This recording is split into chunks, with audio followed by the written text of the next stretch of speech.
प्रिय छात्रों नमस्कार। एनसीईआरटी गणित कक्षा 10वीं में आपका स्वागत है।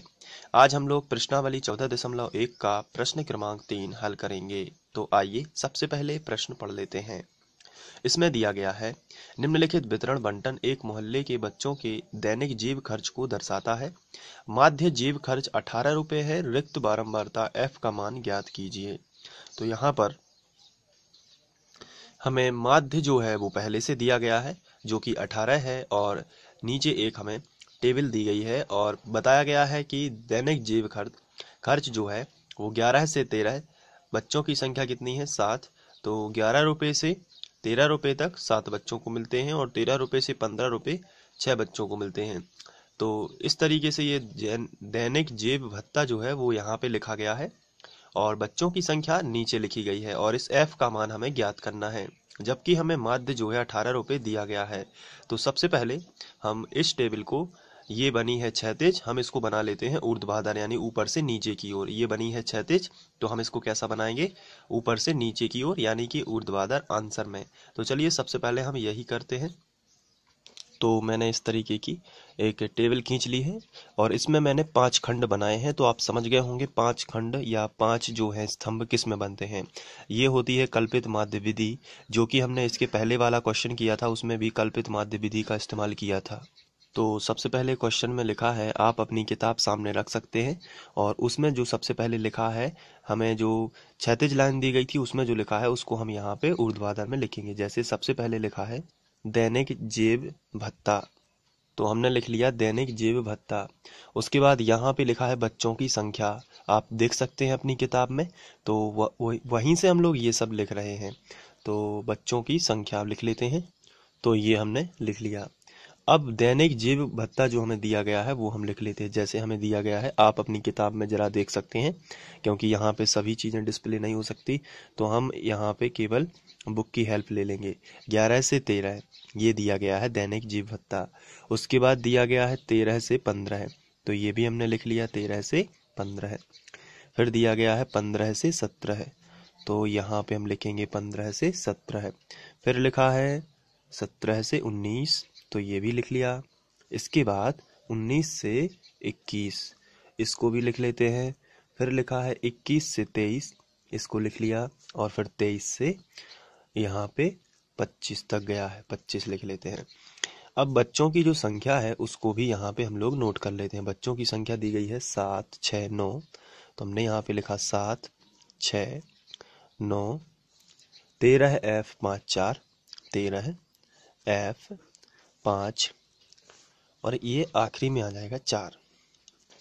अब यहाँ पे इस तरीके की क्षैतिज लाइंस खींच लेते हैं। तो हमने इस तरीके की ये लाइंस खींच ली। अब यहाँ पर आप देखेंगे हम लोग कर रहे हैं कल्पित माध्य विधि। तो कल्पित माध्य विधि में यहाँ पे हम लिखेंगे मध्य बिंदु। तो सबसे पहले तो हम मध्य बिंदु निकाल लेते हैं। तो हमने यहाँ पे लिख लिया मध्य बिंदु, जिसे हम x से दर्शाते हैं। तो वो मध्य बिंदु कैसे निकाला जाता है?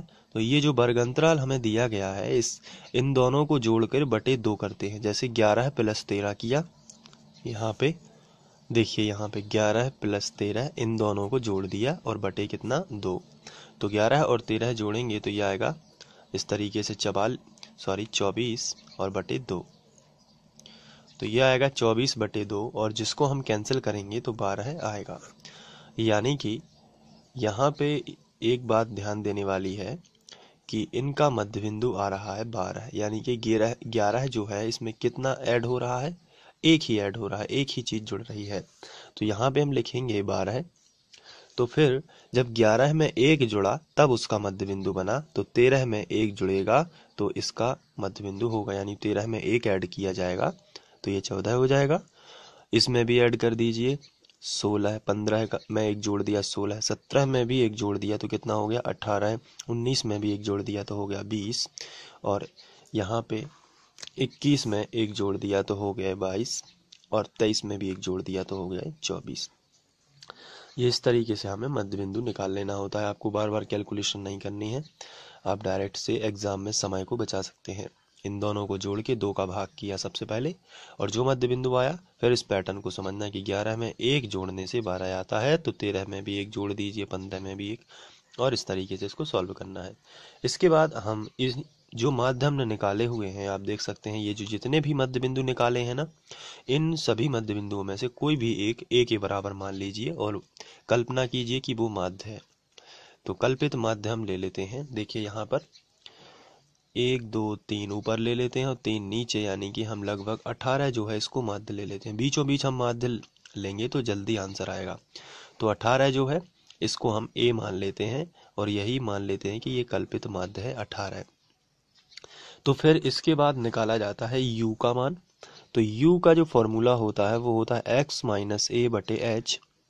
तो यहाँ पे a बराबर है 18, तो फिर u कितना होगा, तो x का मान कितना हो गया, तो x का मान होता है ये, और माइनस ये क्या होता है, ये वाला होता है 18, और बटे h क्या कहलाता है, h तो आप जानते हैं दोनों जो वर्गंतराल होता है उनके बीच में अंतर कितने का है, जैसे 11 और 13 में -2 का अंतर है। तो इसी तरीके से ये वर्गंतराल h का मान कहलाता है। यहाँ पे 2 का अंतर है, 11 और 2, -2 का नहीं, केवल 2 का। 13 और 15 में कितने का अंतर है, तो आंसर है इसमें भी 2 का, फिर 15 17, यानी कि अंतर देखना होता है कि 11 और 13 के बीच में कितने अंक और आ सकते, यानी कि इन दोनों में कितना अंतर है, तो वो कहलाता है h। या फिर हम डायरेक्ट भी इस h को निकाल सकते हैं, अंतिम पद में से पहला पद घटा दीजिए तो h आ जाएगा। तो u हम निकालते हैं जिस तरीके से, तो एक फॉर्मूले की दृष्टि से देखा जाए अगर, तो हम इसको इस तरीके से निकालेंगे। जैसे हमें यहाँ पे भरना है u का मान, तो u का फॉर्मूला क्या है वो देख लेते हैं। तो u का फॉर्मूला x माइनस a है, तो x की वैल्यू है यहाँ पे 12, तो हम यहाँ पे रखेंगे 12, और माइनस a का मान कितना है, तो a का मान 18 है, तो हम यहाँ पे 18 रख देंगे, और बटे h कितना है, 13 में से 11 जाएगा तो 2 बचेगा। तो यहाँ पे इस तरीके से जब हम घटाएंगे तो -6 बटे 2, 2 तिया 6, तो आएगा -3।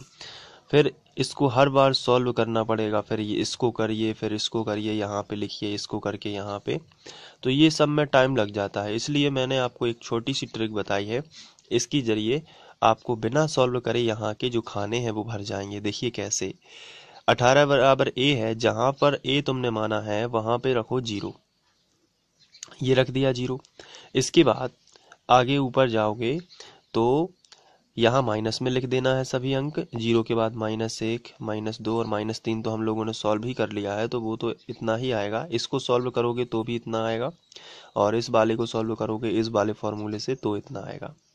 लेकिन उतना सॉल्व करने का टाइम नहीं रहता एग्ज़ाम में जल्दी से जल्दी, क्योंकि टाइमिंग भी बहुत अच्छी हो सकता है आपके एग्ज़ाम में समय कम पड़ जाए तो फिर आपके अंक कम आ सकते हैं। इसलिए थोड़ी सी ट्रिक बना लेते हैं। 0 के बाद यहाँ 1, यहाँ 2, यहाँ 3, इस तरीके से सॉल्व करोगे तो 1 2 3 प्लस में आ जाता है।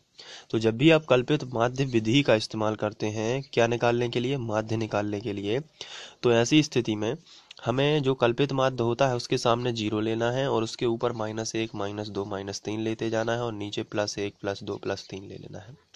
तो ये बहुत ही सिंपल मेथड है।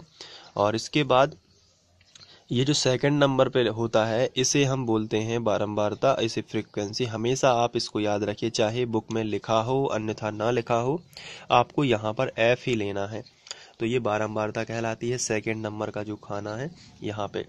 चलिए अब यहाँ पे क्या करना होता है, यहाँ पे f इंटू यू करना होता है, f u निकालना होता है। तो यहाँ पे आप लिखोगे f इंटू यू। तो f इंटू यू का मतलब ये होता है कि f का u में गुणा करना है। तो देखिए ये रहा f का स्तंभ, ये पूरा, और ये रहा पूरा u का स्तंभ। तो इस तरीके से गुणा होता जाएगा। आप देख सकते हैं, बीच का छोड़ देना है, यहाँ पे इस तरीके से गुणा होता जाएगा। जैसे 7 तिया 21, तो यहाँ पे आप लिखोगे -21, 6 दूनी 12, तो -12, 9 एकम 9, -9। देखिए पूरे माइनस के आ जाएंगे, फिर 13 शून्यम 0, फिर f एकम f, और आगे बढ़ेंगे तो 5 दूनी हो जाएगा 10, और 4 तिया 12। इस तरीके से ये सॉल्व होगा। अब जैसे ही ये सॉल्व होगा तो नीचे हम एक और बना लेते हैं खंड योग करने के लिए। तो बना लिया हमने खंड। अब यहाँ पे सिग्मा f u लिखना पड़ेगा। सिग्मा का मतलब होता है टोटल करना, यानी ऊपर से नीचे तक सभी को जोड़ देना, वो सिग्मा कहलाता है। सिग्मा एफ यू, और इन सबको जोड़ेंगे। और यहाँ पे चूंकि हमें सिग्मा एफ भी चाहिए होता है, तो सिग्मा एफ एफ का टोटल करने से आएगा, इसलिए इस स्तंभ का पूरे का करेंगे टोटल। तो यहाँ पे हम लिखेंगे सिग्मा एफ बराबर। तो ये इस तरीके से सॉल्व करना है। अब हमें सिग्मा एफ यू निकालना है, तो इसके लिए हमें माइनस माइनस के पहले जोड़ लेना है और प्लस प्लस के बाद में जोड़ लेना है, फिर दोनों को घटा देना है। एफ को अभी छोड़ देते हैं। एफ अंग्रेजी का अक्षर है और ये संख्याओं के साथ में नहीं जुड़ेगा, तो प्लस करके बाद में लिखना पड़ेगा। तो अभी केवल संख्याओं की बात करें यदि, तो -21, -12 और -9 इनको जोड़ लेते हैं। तो 21 और 12 को जोड़ेंगे तो मिलेगा हमें -33, और 33 में 9 और जोड़ देंगे तो मिलेगा 42। तो ये टोटल हमें मिल रहा है -42। तो यहाँ पे हम -42 लिख लेते हैं, ये है माइनस का। और प्लस प्लस के देख लेते हैं कितना है, 10 और 12 है, तो ये 22 है। तो यहाँ पे हमें फाइनली मिल रहा है माइनस का ज़्यादा है, तो माइनस का और देख लेते हैं कि कितना, माइनस के 20 जो है वो हमें एक्स्ट्रा मिल रहे हैं, और साथ में ये जुड़ जाएगा प्लस एफ। तो यहाँ पे देखिए किस तरीके से लिखना, संख्याओं का तो आया है -20 और प्लस एफ जो है वो एफ ही रहेगा, तो यहाँ पे हम इसको एफ लिख देते हैं। तो इस तरीके से टोटल हो जाएगा। अब हमें करना है सिग्मा एफ का टोटल। तो सिग्मा एफ का जो है टोटल करने के लिए हमें सभी संख्याओं को क्या करना पड़ेगा, जोड़ना पड़ेगा, और इस एफ को भी हमें क्या करना पड़ेगा, जोड़ना पड़ेगा। तो चलिए हम जोड़ लेते हैं। तो 7 6 13, 13 9 13 और सबको जोड़कर हो जाएगा। तो ये आ जाएगा यहाँ पर, इन सबको जोड़ने से आता है 44, और प्लस में ये एफ है तो हम यहाँ पे लिख देंगे एफ। अब यहाँ पे और सॉल्व करेंगे, और इसके लिए हमें लिखना पड़ता है माना कल्पित माध्य, और a बराबर 18 माना है, तो ये हम यहाँ पे लिख लेते हैं। माना कल्पित माध्य a बराबर 18, और यहाँ पे वर्ग अंतराल जो है उसको भी लिख लेते हैं। तो वर्ग अंतराल आएगा h बराबर, और दोनों के बीच की दूरी 25 - 23 यानी कि 2 ही है, सभी जगह 2 2 का अंतर है, तो डायरेक्ट लिख देते हैं। और दिया है हमें माध्य दिया गया है क्वेश्चन में, आप बुक में देख सकते हैं। माध्य जो आपको दिया गया है वो 18 दिया गया है, मैं आपको दिखा देता हूँ। ये देखिए माध्य जेब खर्च 18 रुपये है, तो ये हमें दिया गया है, और f का मान निकालना है। तो जो दिया है उसको हमने लिख लिया। अब इसलिए कल्पित माध्य विधि से हमने हेडिंग डाल दी, कल्पित माध्य विधि से। कल्पित माध्य विधि होती है x डैश, यानी कि माध्य बराबर, यहाँ पे हम माध्य भी लिख देते हैं हिंदी में, a plus sigma F you बटे सिग्मा एफ गुणित h। ये फॉर्मूला होता है, कल भी हम लोगों ने इसको लगाया हुआ था। x डैश माध्य कितना है 18, बराबर a का मान कितना है, ये भी 18 ही है, प्लस सिग्मा एफ यू कितना है, यहाँ से देखना पड़ेगा, -20 प्लस एफ। तो इस यहाँ पे हमने इसको लिख लिया, -20 प्लस एफ बटे सिग्मा एफ कितना है, ये देखिए 44 प्लस एफ, तो हमने यहाँ पे लिखा 44 प्लस एफ गुणित एच कितना है, तो एच तो 2 है, तो यहाँ पे हमने 2 लिख दिया। आगे बढ़ते हैं, 18 से 18 कैंसिल, तो एक यहाँ पे इतने एकम इतने, इतने एकम इतने, यानी एक तो बचता ही है, तो एक बराबर यहाँ पर भी एक, और ये प्लस की जगह पर माइनस लगा दे रहे हैं क्योंकि प्लस माइनस का माइनस हो जाएगा, 20 प्लस एफ और गुणित 2 और बटे 44 प्लस एफ, ऐसा कर दिया। इसके बाद एक बराबर एक, 2 का गुणा कर देते हैं, तो 20 दूनी 40 और प्लस 2 का एफ में होगा तो 2f, यानी दोनों में होगा, ये थोड़ा सा ध्यान रखना आपको, यानी कि दोनों में होगा ये गुणा, तो 2f भी हो जाएगा बटे 44 प्लस एफ। अब एलसीएम लेंगे तो इसका इसमें गुणा हो जाएगा और ये संख्या बटे में ज्यों की त्यों रह जाएगी। तो चलिए गुणा कर देते हैं सबसे पहले। तो एक बराबर इसका करेंगे इसमें गुणा एलसीएम से, फिर सबके बटे में ये 44 प्लस एफ लिख देंगे। तो एक में करेंगे तो ये ज्यों का त्यों ऊपर पहुंच जाएगा, 44 प्लस एफ, इसका इसमें किया तो यही आ गया -40 प्लस 2f, और बटे सबके आ जाएगा 44 प्लस एफ, ये हमने लिख दिया। आगे बढ़ते हैं, तो एक बराबर 44 में से 40 जाएंगे तो बचेगा 4, और 2f और एक f हो जाएगा 3f, और नीचे है 44 प्लस f।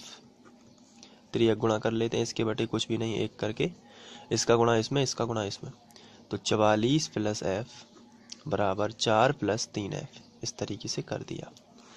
तो पक्षांतर किया, 4 का इस तरफ, f का इस तरफ, तो 44 और प्लस का 4 इस तरफ आएगा तो माइनस का 4 बराबर 3f, प्लस का f इस तरफ आ जाएगा तो माइनस का f। 44 में से 4 चले जाएंगे तो आएगा 40 बराबर 3f में से a हो जाएगा तो 2f। गुणा वाली संख्या बटे में, यानी कि 40 बटे 2 बराबर कितना आएगा f, तो 20 बराबर f। तो ये रहा f का मान, अतः f का अभिष्ट मान 20 होगा। तो इस तरीके से हमने इसे लिख लिया। आशा करता हूँ कि आप लोगों को ये समझ में आ गया होगा। Thank you.